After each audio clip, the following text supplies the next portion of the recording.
कि कुछ जज साहिबान के इस सुओ मोटो के हवाले से उनकी अपनी आरा थी और उनका जो लीगल ओपिनियन था उसका उन्होंने खुल के इजहार किया। और लगता यह है कि जहां पे यही केस दो हाई कोर्ट्स में जेर इल्तवा हो तो वहां पे बहुत सारे कानूनी माहिरीन का यह कहना है कि वहां पे सुओ मोटो शायद नहीं लिया जाना चाहिए था, क्योंकि दो हाई कोर्ट्स में ये मुकदमात पहले से ही जेर समात हैं। और जब ये तनाज़ा दो जज साहिबान वाला खड़ा हुआ और हमने भी दरख्वास्त दायर की कि दो मौजूद जज साहिबान को बेंच से अलहदगी इख्तियार कर लेनी चाहिए, और वो गुलाम महमूद डोगर वाले केस में अपना माइंड डिस्क्लोज कर चुके, तो इसलिए मुनासिब नहीं है कि वो इस बेंच में बैठें। तो ये अच्छा हुआ और ये खुशाइंद है कि दोनों जज साहिबान ने बेंच पे बैठने से माजरत कर ली और एक जो तनाज़ा था वो आज हल हो गया और उस तनाज़े से हम आगे आ गए हैं और अब 5 रुकनी बेंच इस केस की समाअत कर रहा है। मगर वो तनाज़ा जो था उसमें माइंड डिस्क्लोज करना, एक किसी तरफ झुकाव रखना या एक जहन, एक सोच रखना, वो मामला अपनी जगह पर। मगर जो एक जज साहब के हवाले से, नकवी साहब के हवाले से बहुत सारी चीजें जो सामने आई है और एक वकील साहब ने एक रेफरेंस भी दायर किया है और पाकिस्तान की तमाम बार काउंसिल भी रेफरेंस दायर करने जा रही हैं, वो बड़ा तकलीफदेह है कि ये जो आमदन से जायद असासा जात की बात हो रही है, कैश डिपॉजिट्स की बात हो रही है, ये एक तासुर बन गया है कि गालिबन उनकी जो असासा जात हैं और जो वेल्थ है वो मुताबिकत नहीं रखती उनके जराए के साथ, आमदन के जराए के साथ। अब इस पे रेफरेंस दायर हो चुका। हमारी चीफ जस्टिस साहब से यह भी सदा है कि उस रेफरेंस को सुप्रीम जुडिशल काउंसिल के सामने समाअत के लिए मुकर्रर किया जाए। और अभी बहुत सारे ऐसे मामलात सामने आ रहे हैं, ये सिर्फ टिप ऑफ द आइसबर्ग है। ये जो अभी 4 कनाल का प्लॉट जो 10 करोड़ में लिया, मालियत उसकी 40 करोड़ थी, और मुख्तलिफ जो प्रॉपर्टी के डॉक्यूमेंट्स हैं, गुजरांवाला का बेनामी प्लाजा है, लाइट प्लाजा, मुख्तलिफ प्लॉट्स हैं, और इसके अलावा जो लाहौर का 4 कनाल का कैंट का प्लॉट है, जो 40 करोड़ का प्लॉट 10 करोड़ में खरीदा है, उसकी खरीदारी से एक दिन पहले वो किसी और ने खरीदा, तो लेयरिंग की गई है। ये सारे बातें अब मंजर आम पे आ चुकी हैं। तो देखिए, इसकी तहकीकात लाजिम हैं और सुनने में यही आ रहा है कि ये टिप ऑफ द आइसबर्ग है और मामलात इससे कहीं गंभीर और कहीं बढ़ के हैं। और ये तो अभी सिर्फ शुरुआत है कि इब्तदाई जो मालूमात मिली हैं उसमें ये चीजें मंजर आम पे आई हैं। और इसको हम इसलिए कह रहे हैं कि ये टिप ऑफ द आइसबर्ग है कि दोनों साहबजादे जो प्रैक्टिस करते हैं, वो प्रैक्टिस जिस तरह चलती है वो भी अपनी जगह एक मशकूक मामला है। अकाउंटों से जो बाहर फीस के लिए पाउंड ट्रांसफर हुए हैं उसमें भी शक व शुबात पाए जाते हैं। देखिए, कौन सा ऐसा ईमानदार जज है जो लाहौर में, कैंट में जद्दी पुश्ती कोई प्रॉपर्टी ना होते हुए, कोई लंबी चौड़ी विरासत ना होते हुए 4 कनाल का ये मेन कैंट में प्लॉट खरीद सके और औने पौने खरीद सके और उसकी रजिस्ट्री भी अपने नाम करवाए। बताया यह जा रहा है कि मामलात, और ये तासुर भी है कि मामलात इससे बहुत ज्यादा गंभीर हैं और ये अरबों रुपए का मामला है। इसमें बहुत सारी प्रॉपर्टी अनडिक्लेयर्ड है, बेनामी है। तो ये देखिए, ये इदारा हमारे लिए मुकद्दम है, मुकर्रम है, मोहतरम है। उस इदारे पे ये जो दाग लगा है ये नहीं लगना चाहिए। और एक म्यार, जो बार बार मैं ये बात कर रहा हूं कि एक म्यार आपने सेट कर दिया काजी फाजीसा साहब के केस में कि उनकी अहलिया कटहरे में खड़ी हुई, उन्होंने अपने असासा जात, अपने टैक्स रिटर्न्स, एफपीआर के मामलात सारे कोर्ट के सामने रखे। तो ये नहीं हो सकता कि एक जज साहब के लिए एहतसाब का और मेयार हो और एक जज साहब के लिए और हो। तो ये तो अभी बहुत खौफनाक इंकशाफात हो रहे हैं और टिप ऑफ द आइसबर्ग है। आने वाले दिनों में जो सुन रहे हैं कि ये मजीद चीजें सामने आ रही हैं, ये इस तरह तो मामलात आगे नहीं चल सकते। तो चीफ जस्टिस साहब को भी चाहिए कि वो पूरे इदारे को या सारे जज साहबान को इस एक जज की वजह से मशकूक ना करें और तहकीकात जो हैं वो मुकम्मल तौर पे सुप्रीम जुडिशल काउंसिल करे, और अगर कोई चीज साबित नहीं होती तो बिल्कुल क्लियर हो जाएगा मामला। मगर तहकीकात लाजिम हैं और ये देखना जरूरी है कि ये मामला किस तरफ जाता है। अब आते हैं कानूनी मामले की तरफ कि देखिए 184(3) का स्कोप जो है उसकी तशरीह बाकी है। मेंटेनेबिलिटी पे बात होगी, पॉलिटिकल पार्टी के तौर पे हम भी अपनी राय रखेंगे और कानूनी बहस करेंगे। मगर क्या लाहौर हाई कोर्ट के और पेशावर हाई कोर्ट में मुकदमात के ज़ेर इल्तवा होते हुए ये केस यहां सुना जाना चाहिए या नहीं, ये मेंटेनेबिलिटी पे एक बहुत बड़ा सवाल है। और पॉलिटिकल पार्टीज भरपूर कोर्ट की मावनत भी करेंगी, क्योंकि देखिए इलेक्शन बिल्कुल होने चाहिए, बर वक्त होने चाहिए, मगर अगर कानूनी लवाजमात पूरे नहीं होंगे तो ये मामला आगे चल नहीं सकेगा। क्या फाइनेंस डिपार्टमेंट का या फाइनेंस मिनिस्ट्री का व्यू लिया गया? क्या इंटीरियर मिनिस्ट्री का व्यू लिया गया? क्या प्लानिंग मिनिस्ट्री का व्यू लिया गया? जब इमरान नियाजी साहब ये 2 असेंबलियां तहलील कर रहे थे और ये फर्द वाहिद की ख्वाहिश थी असेंबलियां तहलील करना और जमहूरी प्रोसेस में रखना डालना, तो क्या उनको नहीं पता था कि जो IMF की डील इमरान नियाजी साहब करके गए हैं उसकी जिम्मेदारी उन पे आती है कि आज जो मईशत के हालात हैं या इतने फाइनेंसेस नहीं हैं या बजट में इलेक्शन के लिए उतनी प्रोविजन नहीं रखी गई इस माली साल में, ये तमाम बातें उनको पता थी। तो फर्द वाहिद की जो एक मंशा पे असेंबली तोड़ी है, तो ये तमाम चीजें उनको पता होनी चाहिए थी। एक इन्फॉर्म डिसीजन मेकिंग, अपना माइंड अप्लाई करके एक डिसीजन लेना चाहिए था। अब दूसरों को मुर्दे इल्जाम ठहराना ये तो नामुनासिब बात है। और अब जब असेंबलियां तोड़ी हैं तो फिर कानूनी लवाजमात तो सारे पूरे होंगे। केयर टेकर गवर्नमेंट की जो शिक है आर्टिकल 224 है, उसका क्या बनेगा? केयर टेकर्स होंगे नहीं होंगे? केयर टेकर्स के होते हुए इलेक्शन होंगे? अगर सूबे में इलेक्शन है तो क्या फेडरल गवर्नमेंट रहेगी? अगर सूबे में किसी की हुकूमत आती है तो क्या नेशनल इलेक्शन में वो सूबाई हुकूमत अपनी निगरानी में वो इलेक्शन करवाएगी? ये बहुत सारे सवालात हैं जिनका जवाब आना जरूरी है। और आइन की एक शिक है जो कहती है कि कोई भी ऐसी चीज जो मुकर्ररा वक्त के अंदर ना हो, उसका मुकर्ररा वक्त में ना होना उसको इनवैलिड रेंडर नहीं करेगा। तो ये तमाम तर एक कानूनी बहस है जो मेरा ख्याल है अप्रोप्रिएट फोरम पे हो के ऊपर आए तो ये बेहतर होगा। मगर ये खुशाइंद है कि 2 जज साहबान ने रिक्यूज किया एक तनाज़े की वजह से, और बाकी जज साहबान के जो तहफ़्फ़ुज़ात थे वो उन्होंने लिख के उनका इजहार किया है। उनका भी हम बहुत एहतराम करते हैं और बड़े वैलिड पॉइंट्स उन्होंने रेज किए हैं जिनका जवाब आना ज़रूरी है। अब कल के दिन की तरफ आते हैं कि इमरान अहमद नियाजी साहब के कल इस्लामाबाद में तोशा खाना का ट्रायल है जिसमें फर्द जुर्म आयद होनी है। अब उन्होंने एक मेडिकल रिपोर्ट लगा के FIA को भेजी है कि वो पेश जरूर होंगे, मगर वो डॉक्टर ने कहा है कि चंद एहतियाती तदाबीर जो है वो ली जाएं।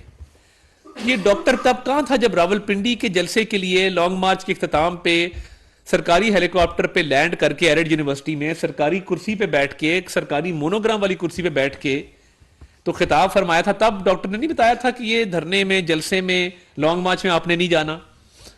ये डॉक्टर बड़ा सियाना है। ये सिर्फ जब वकील की बारी आती है या अदालत की और जज की बारी आती है, ये तब ज्यादा एहतियाती तदाबीर बताता है। तो ये फर्द जुर्म तो देखिए आयद होनी है, तोशा खाना के केस में पेश होना पड़ेगा। फॉरेन फंडिंग का जो ऑनरेबल जज रक्षंदा साहिबा के पास केस है, जिसमें पिछली दफा जमानत पे फैसला महफूज कर लिया गया और उसके फैसला सुनाने से बिल्कुल पहले ये हाई कोर्ट चले गए और स्टे ले आए, उसकी भी पेशी है, उसमें भी पेश होना पड़ेगा। जो हमले वाला केस है उसमें भी कल पेशी है, वहां भी जाना पड़ेगा। तो तीन तीन अदालतें हैं, इमरान न्याजी साहब को पेश तो होना पड़ेगा। और तोशा खाना में अगर छुपाने को कुछ नहीं है तो फर्द जुर्म आयद होने दें, ट्रायल को आगे चलने दें, और दूध का दूध और पानी का पानी हो कि आपने और आपकी अहलिया ने क्या तोशा खाना के तहाइफ उनकी सस्ते दाम लगवा के उनको महंगे दामों नहीं बेचा ब्लैक मार्केट में? क्या उनका पैसा आपने अपनी जेब में नहीं डाला?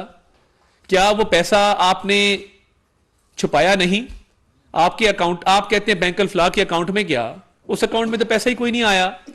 तो ये जो अरबों रुपए के तहाइफ जो पाकिस्तान की इज्जत तकरीम में बाहर के ममालिक ने दिए, उसका जवाब तो देना होगा ना कि वो क्यों बेचे, अंडर वैल्यू क्यों करवाए, वो कहां पे हैं, उससे जो पैसा कमाया गया वो कहां पे गया। तो अगर आपके पास छुपाने को कुछ नहीं है तो आके पेश हो और आके अदालत में सफाई पेश करें, प्रेस कॉन्फ्रेंस के जरिए, रोज कौम से खिताब। भैया आप वज़ीर आज़म नहीं रहे, 2 झंडे लगा के उस दिन आपने नाक से किया तो बहुत शक्को शबहात को जन्म दिया इस बात ने। ये आम लोगों की आदत नहीं होती है, ये मखसूस एक चीज के इस्तेमाल के बाद इस तरह किया जाता है। तो ये देखे ना, अब जब ऑन कैमरा इस तरह के मामलात आ जाएंगे, उस काम के लिए आप बड़े फिट हैं, मगर जब अदालतों की बारी आती है और जवाब देने की बारी आती है तो क्या ये अच्छा होता कि आप गाड़ी में बैठे होते और फराह गोगी आपके पीछे गाड़ी में बैठी होती, एहसन जमील गुजर आपकी गाड़ी चला रहे होते, बुशरा बीबी साथ बैठी होती जो बनी गाला में गैंग ऑफ 4 था, जो ये सारी चोरी चकारियां डकैतियां करता था, और शाम को इकट्ठे होकर कहते थे आज इस ट्रांसफर कितने पैसे आ गए, आज ये हार आया है फलां मुल्क से, आज ये घड़ी आई है। तो जिस तरह चोर डाकू शाम को मुख्तलिफ डकैतियों के बाद इकट्ठे होते हैं गैंग में एक जगह पे और आके फखर से बताते हैं आज मैंने ये बटवा लूटा, आज मैंने ये घड़ी लूटी, आज मैंने ये पर्स लूटा है, आज मैंने ये मोटरसाइकिल चोरी की। क्या ये अच्छा होता कि वो गैंग ऑफ 4 जो है वो आपके साथ अदालत में जाता? 2 को आपने दुबई फरार करा दिया, तो आपको तो पेश होना है, सफाई देनी है, कानून का सामना करना पड़ेगा। फर्द जुर्म से आप बच नहीं सकते। अगर आपका ख्याल है कि आप राह फरार इख्तियार कर लेंगे तो ये आपकी भूल है। अदालत में आए, कानून का सामना करें और जिस कौम और मुल्क का नुकसान किया है उसका आके जवाब दें। बहुत शुक्रिया। सर जी, आपकी दरख्वास्त मानी गई, जजेस दोनों जजेस अलग हुए, बेंच टूटा, लेकिन केस की समाअत रुकी नहीं और लगता है कि कल फैसला आ जाना है। जी, उसके बाद का क्या लाया अमल है? देखिए शाकिर साहब, सबसे पहली बात यह है कि ये केस सबसे पहले मेंटेनेबिलिटी और जुरिस्डिक्शन पे इसका फैसला होगा कि क्या ये मेंटेनेबल है। क्या हाई कोर्ट में जब केस चल रहे हैं तो ये यहाँ पे ज़ेरे समाअत आ सकता है? क्या इसके ज़ेरे समाअत दूसरे कोर्ट में होने की वजह से सुओ मोटो का जो एक राइट है वो इफेक्ट होता है? नहीं होता। तो मेरिट्स पे तो ये केस बाद में आएगा, मगर पहले ये फैसला करना होगा कि क्या ये केस मेंटेनेबल भी है कि नहीं है। क्योंकि देखिए, अब हाई कोर्ट्स में जो केस चल रहे हैं उनके अगर फैसले हो जाएं टाइम पे, उनके खिलाफ अपील सुप्रीम कोर्ट में आनी है, तो इस सुओ मोटो के होते हुए तो हाई कोर्ट्स उन मामलात को टेक अप नहीं कर सकते जहां पे बकायदा समातें हो चुकी हैं, जहां पे रिप्लाई जमा कराए जा चुके हैं, जहां पे बहस हो चुकी है, जहां पे दलाइल दिए जा चुके हैं। तो ये एक कानूनी बहस है, तो अभी मेंटेनेबिलिटी पे पहले फैसला आएगा, मेरिट्स तो फिर बात की बात है, वो एक लंबा प्रोसेस है। जी अच्छा सर साहब, मेरा 2 पार्ट क्वेश्चन है जी आपसे, लेकिन इससे पहले आपने जी इमरान खान के बारे में कहा और शायद ठीक कहा कि वो पॉलिटिकल ग्राउंड्स के पीछे छुप रहे हैं, लेकिन इसके साथ साथ पाकिस्तान की ये भी एक हकीकत है कि पाकिस्तान की पॉलिटिकल इशराफिया क्रॉस द बोर्ड यही काम करती है। क्वेश्चन मेरा ये है, अभी आपने कहा कि IMF के साथ इमरान खान का मौदा है जिसका आज कौम को मुआवजा भुगतना पड़ रहा है। जी, You people are in the power, sir. What is the reason that you are not presenting that document to the nation? वो IMF का मौदा आप लोगों को क्यों नहीं दिखाते? एक दूसरा सर, आपने कहा कि फंड्स नहीं है इलेक्शन के लिए, तो क्या ये गवर्नमेंट की तरफ से बाज़ाब्ता तौर पे डिफॉल्ट हो जाने का इतराफ नहीं है सर? बहुत शुक्रिया जी, आपके बड़े अच्छे सवाल हैं। पहली बात तो ये कि 2018 में हम एक हंसता बसता खुशहाल पाकिस्तान छोड़ के गए थे। ना महंगाई थी, ना बेरोजगारी थी, ना मईशत के मसाइल थे। आप देख सकते हैं 2013 में जब हमने पाकिस्तान लिया तो उस वक्त 18 घंटे लोड शेडिंग थी। 18 घंटे लोड शेडिंग की वजह से 500 अरब का सालाना नुकसान था मईशत को। हमने तो मईशत को संवारा है। देखिए, एक शख्स ने इस मुल्क में ऐलान किया कि मैं IMF के पास नहीं जाऊंगा, खुदकुशी कर लूंगा, तो IMF के पास जाना पड़ा ना। दस्तावेजात तो चलें आ भी जाएं, आपको हम प्रेजेंट भी कर देंगे, मगर क्या असद उमर बतौर, मैं करता हूं ना पब्लिक को, बतौर वजीर खजाना क्या असद उमर, क्या हफीज शेख, क्या शौकत तरीन IMF से नेगोशिएट नहीं करते रहे? क्या IMF की ट्रांचेस उस दौर में नहीं आती रही? क्या IMF के साथ उनके मामलात वहां तय नहीं पाते रहे? उन्होंने इसको ताखीर का शिकार किया, कहा कि मैं खुदकुशी कर लूंगा, उससे नाकाबिले तलाफी नुकसान मईशत को हुआ। देखिए, जो सियासी एलीट है इस मुल्क की, बिल्कुल बड़े बड़े लोग अब जेल जाने से घबराते हैं, कतराते हैं। एक तरफ जेल भरो, दूसरी तरफ जमानत की दरखास्तें देते हैं। कोई रो रहा है, कोई चीखे मार रहा है। अल्लाह माफ करे ये वक्त इसी पे ना आए, मगर जब हमें जेलों में बंद करके कहा जाता था कि रात को गद्दा भी नहीं देना सोने के लिए, पंखा भी बंद कर दो, हीटर भी बंद कर दो, घर का खाना ना आने दो। शहजाद अकबर साहब होते थे इस मुल्क में, अल्लाह उन्हें वापस लेके आए पाकिस्तान में और पाकिस्तान की खिदमत करने की तौफीक अदा फरमाए, आमीन। वो 2-2 साल, अब आहा चीमा के बच्चों से पूछे ना जाके कि उनका वालिद 3 साल घर क्यों नहीं आया और किस जुर्म की सजा भुगती। इधर 2-2 दिन अंदर जाते हैं तो चीखो पुकार और आहो बका होती है। दूसरा देखें, जो आप फंड्स की बात कर रहे हैं, इस साल, इस माली साल में 10 अरब रुपया इलेक्शन कमीशन के लिए बजट में मुख्तस किया गया था। 5 अरब खर्च हो गया, 5 अरब रह गया। जब आपने बजट बनाना होता है तो 500-600 अरब का जो बजट है वो मुख्तलिफ डिपार्टमेंट्स, महकमा जात, मिनिस्ट्रीज और डिविजन्स में आप तकसीम करते हैं। क्योंकि इस माली साल में इलेक्शन की कोई तवक्को नहीं थी, इसलिए वो फंड मुख्तस नहीं किए गए। अब माली साल का बिल्कुल इख्तिताम है और माली साल के इख्तिताम पे वो 40 अरब रुपया कहां से लाएं? वो तो तब आएगा जब अगले साल का बजट आएगा और 40 अरब इलेक्शन के लिए रखे जाएंगे और वो इलेक्शन कमीशन को मुहैया किए जाएंगे। इसका डिफॉल्ट से ना ताल्लुक है, ना ये डिफॉल्ट की कोई निशानी है। ये तो एक लोकल बजट का इशू है कि कितने फंड्स किस महकमे को एलोकेट किए जाते हैं और उसकी क्या टाइमिंग होती है, वो कब किए जाते हैं। तो ये खान साहब को पता होना चाहिए था कि इस साल जो है वो बजट में इसकी प्रोविजन ही नहीं है। प्रोविजन तो अगले साल बजट में रखी जाएगी। तो मैं समझता हूं कि ये सियासी एक बहस है और इसमें आगे जाके चीज़ों में मजीद बेहतरी भी आएगी। मगर मैं सिर्फ ये हाईलाइट करवाना चाहता हूं कि 2018 के पाकिस्तान में और 2023 के पाकिस्तान में बड़ा फ़र्क है। हमने ये जिम्मेदारी ली है at the cost of political capital ली है। हमारा पॉलिटिकल कैपिटल बिल्कुल इससे अफेक्ट हुआ है, मगर रियासत बचाई है, रियासत की जिम्मेदारी उठाई है और उठाते रहेंगे इंशाल्लाह इस वतन अजीज की खातिर। बहुत शुक्रिया जी। राजनपुर के इलेक्शन पे कमेंट कर दें कि देखिए, तहरीक इंसाफ जीती है, तो क्या ये इस तरह के रिजल्ट ही मुस्लिम लीग नून को इलेक्शन से दूर कर रहे हैं? 2018 में मुस्लिम लीग नून का कैंडिडेट नहीं था राजनपुर में इस सीट के ऊपर। उस वक्त 81,000 वोट तहरीक इंसाफ के इस कैंडिडेट जाफर लगारी साहब मरहूम ने लिया था। हमारा कैंडिडेट यहां पे नहीं था। इस दफा हमने कैंडिडेट फील्ड किया। हमारे कैंडिडेट ने 50,000 से ऊपर वोट लिए। पीपल्स पार्टी के कैंडिडेट ने 20,000 से ऊपर वोट लिए। एक तो पीपल्स पार्टी के कैंडिडेट होने की वजह से हमारा वोट बैंक इफेक्ट हुआ, ये बिल्कुल सीधी बात है। दूसरा, हम तो 2018 में 0 पे थे ना, हमारा तो वहां पे वोट ही नहीं था। तो 50,000 वोट लेना मैं समझता हूं बहुत बड़ी बात है। ये हर सीट के अपने डायनामिक्स हैं, राजनपुर के अपने डायनामिक्स है। रिजल्ट्स बिल्कुल, आप अगर हमारी शजरा मनसब जो है वो इमरान खान से सिर्फ 7,000 से हारती है ननकाना जैसी जगह पे, शेखुपुरा का हम इलेक्शन जीत जाते हैं, तो मैं नहीं समझता कि इसमें कोई नताइज से हमें कोई इससे असर पड़ा है। ये लोकल डायनामिक्स हैं। एक सरदार फौत हुआ था, उस सरदार की एक सिंपथी थी वहां पे, उसको सिंपथी का वोट भी मिला है और हम 0 से 55,000 पे आए हैं अल्हम्दुलिल्लाह। Thank you. वज़ीर-ए-आज़म के मामले खुसूसी अतातार न्यूज़ कॉन्फ्रेंस कर रहे थे। उन्होंने कहा कि अज़खुद नोटिस के हवाले से कुछ जजेस ने अपनी आरा का इजहार किया। 2 जजेस केस के हवाले से अपनी आरा का इजहार पहले कर चुके हैं। दोनों जजेस का बेंच से खुद अलग होना खुश आए। YouTube पर गूगली न्यूज देखने के लिए youtube.com की सर्च बार में गूगली न्यूज TV टाइप करें। गूगली न्यूज के पेज पर सुर्ख रंग के सब्सक्रिप्शन वाले बटन पर क्लिक करना ना भूलिए। YouTube पेज पर अपलोड होने वाली वीडियो से बाखबर रहने के लिए बेल आइकन पर क्लिक कीजिए। आपको हर नई वीडियो के बारे में नोटिफिकेशन मौसूल हो जाएगा।